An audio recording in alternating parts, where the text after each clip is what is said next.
What is going on, everybody? This is TAETRO, and today we're going to be checking out Wave by Genki, a wearable MIDI ring controller that we can set up with our DAW to send MIDI messages using gestures with our hand while wearing the ring.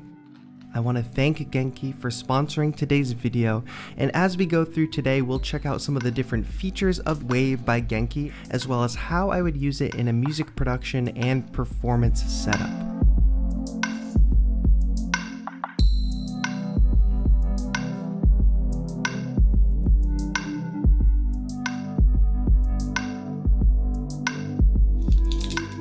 With Wave, we get a micro USB cable which is used to charge the ring, and one thing that you might notice right away is some LED lights on the ring which display different information depending on what features you're using. We'll show off some of that in a bit. There are also a couple buttons on the ring which we can use to control different aspects of the ring. And I need to jump right in here with the quick start guide so we can get up and running and using Wave. And I'm glad I did that because I initially was wearing Wave the wrong way. You wear it so that the LED lights face up and that you can have easy access to the buttons with your thumb. You get about 2 hours of charge time after only 20 minutes of charging, and after 90 minutes you get a full 8 hours. So I don't think battery life will be a problem. First step is to download the SoftWave software, which is a very clever name, I would say. And initially when I open it, I realized it's not just a control software, but it actually has its own sound bank, so we can get up and running right away and playing some sounds with Wave. So I'm using my MPK Mini to trigger note information, and I'm using some of the presets within the SoftWave software, which gets me up and running right away with Wave.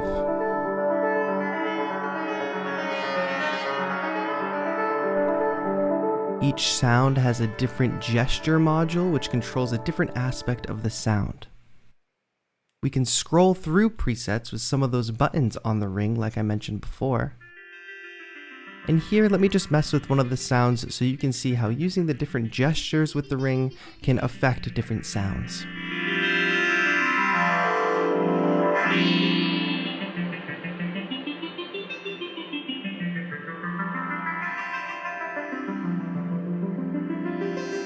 You'll notice an up-down motion, a tilting motion, as well as a rolling motion.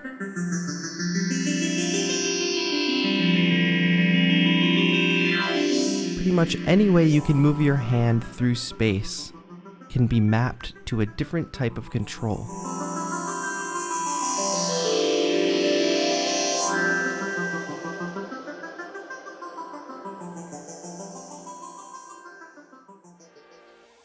Now, all these gestures are outlined in the Quick Start Guide and on Genki's box, which I continually found myself referencing, and it was very, very helpful. And with each of those gestures, we can create our own presets. So we can actually go into the software, create our own preset, and add different gestures to these particular presets. So within the software, we can actually change the CC, the MIDI CC number for each gesture, which is going to be helpful when we start mapping in our DAW, which I'm going to be using Ableton Live today. So I'm going to mess around with mapping some of the features. So within Ableton Live, I'm going to go ahead and add an auto filter onto one of my synths, and I'd like to map the frequency knob to this roll gesture.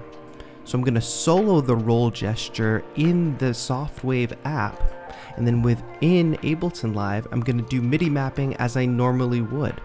I'm going to go ahead and go into MIDI map mode, find the frequency knob, turn my hand, and suddenly that roll function is mapped to the auto filter's frequency knob.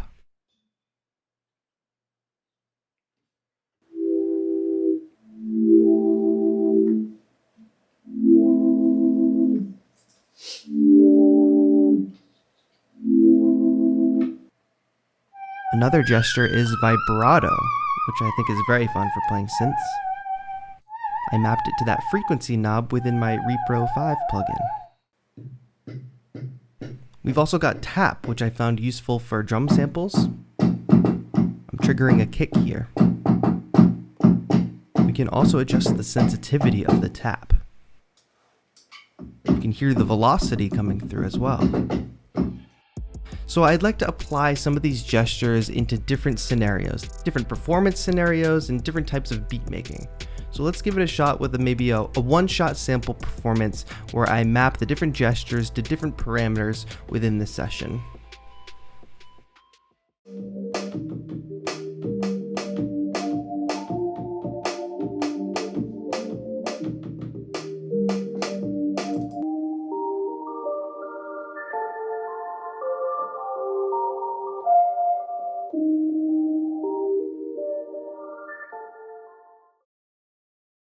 So here we go, a one-shot looping performance.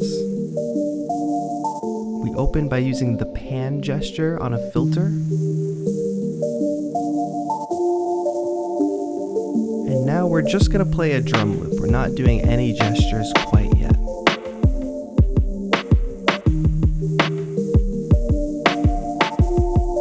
Next gesture's coming up here. That was tap, and tap triggered out an FX riser sound.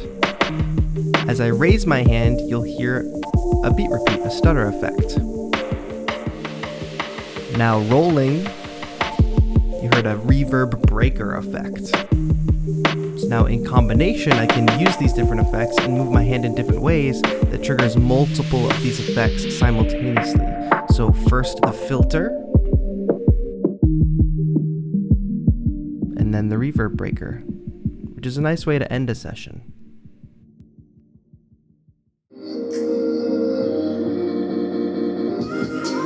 In this session, I'm strictly using two different gestures to trigger a beat repeat.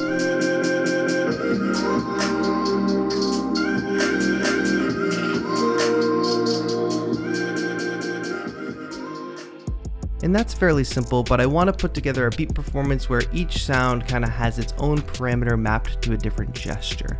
So I'm going to stop talking here and let the session play out. Let me know in a comment down below if you can name all the gestures that I use during this session.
Alright, as we start to wrap up here, please give the video a thumbs up if you did enjoy that beat making session, and let me know what you're thinking about Wave by Genki in a comment down below.